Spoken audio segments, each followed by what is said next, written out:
ফের হাসল লিটনের ব্যাট।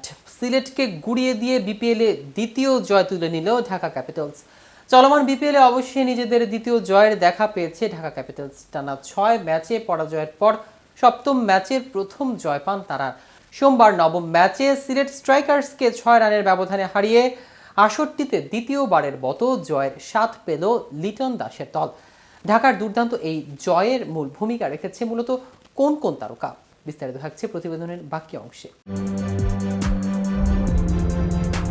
সিলেট আন্তর্জাতিক ক্রিকেট স্টেডিয়ামে আগে ব্যাট করতে নেমে ঢাকা ক্যাপিটালস ১৯৭ রানের বড় লক্ষ্য ছুড়ে দেন। জবাবে নির্ধারিত ২০ ওভারে ৭ উইকেট হারিয়ে ১৯০ রান তুলতে সক্ষম হয় সিলেট। তবে শ্বাসরুদ্ধকর এই ম্যাচে জয় নিয়ে মাঠ ছাড়ে ঢাকা। এই জয়ে ৪ পয়েন্ট নিয়ে পয়েন্টের তালিকায় তলানিতে থেকে ৬-এ উঠে এসেছে দলটি। বড় লক্ষ্য তাড়ায় সিলেট শুরু থেকেই চাপে পড়ে। জর্জি মানজি ও জাকির হাসান দ্রুতই প্যাভিলিয়নে ফেরেন। শেষের দিকে জাকের আলী ও আরিফুল হক জয়ের আশা জাগালেও সিলেট লক্ষ্যে পৌঁছাতে ব্যর্থ হয়। শেষ ওভারে মুস্তাফিজুর রহমান এবং থিসার পেরেরার বোলিংয়ে সিলেটকে ১৯০ রানে আটকে দেয় ঢাকা। এর আগে টসে হেরে ব্যাট করতে নেমে ঢাকাকে ভালো শুরু এনে দিয়েছেন তানজিম তামিদ ও লিটন দাস। বিশেষ করে তানজিম ছিলেন আক্রমণাত্মক, তবে বেশি সময় টিকতে পারেনি এই ওপেনার। টিপু সুলতানের শর্ট বলে পুল করতে গিয়ে লং অনে আরিফুল হকের হাতে ক্যাচ দিয়ে ফেরেন তিনি। ১৬ বলে করেন ২২ রান। সপ্তম ওভারে শুরুতেই জেপি কটেজে আউট হওয়ার শঙ্কায় পড়েন সামিউল্লাহ সিনোয়ারি বলেন, তবে রিভিউ নিয়ে বেঁচে যান।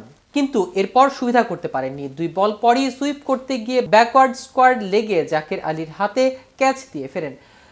নামিবিয়ার এই ব্যাটার টুর্নামেন্টের ২ ম্যাচে করেছেন মাত্র ৮ ও ৯ রান। মোসাদ্দেক হোসেন সৈকতের ব্যাট থেকেও আসেনি প্রত্যাশিত রান।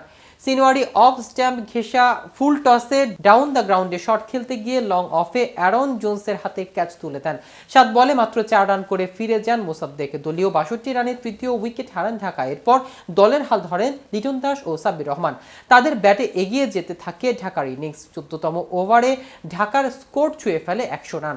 নিয়মিত বিরতিতে উইকেট পড়লেও এক প্রান্ত আগলে রেখে খেলেছে লিটন। ১৬তম ওভারে পঞ্চম বলে সুমন খানের লেন্থ বল মিড অফ দিয়ে উড়িয়ে ছক্কা মেরে ৩৮ বলে হাফ সেঞ্চুরি তুলে নেন লিটন। ১৫ ওভারে ফিরে যান সাব্বিরও।